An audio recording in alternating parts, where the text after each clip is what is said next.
We the people, in order to form a more perfect union.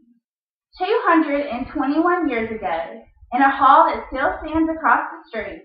a group of men gathered, and with these simple words, launched America's improbable experiment in democracy.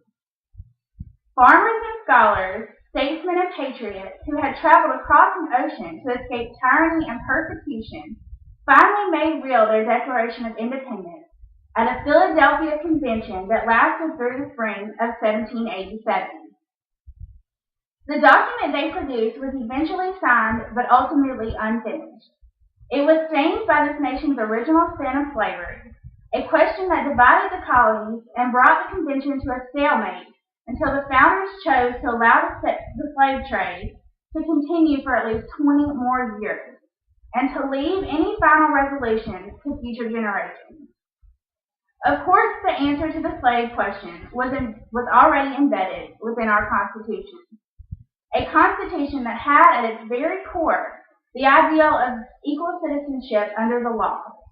a Constitution that promises people liberty and justice and a union that could be and should be perfected over time.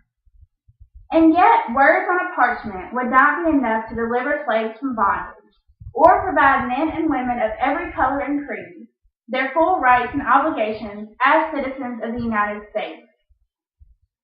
What would be needed were Americans in successive generations who were willing to do their part, through protest and struggle, on the streets and in the courts, through civil war and civil disobedience, and always at great risk, to narrow that gap between the promise of our ideals and the reality of their time.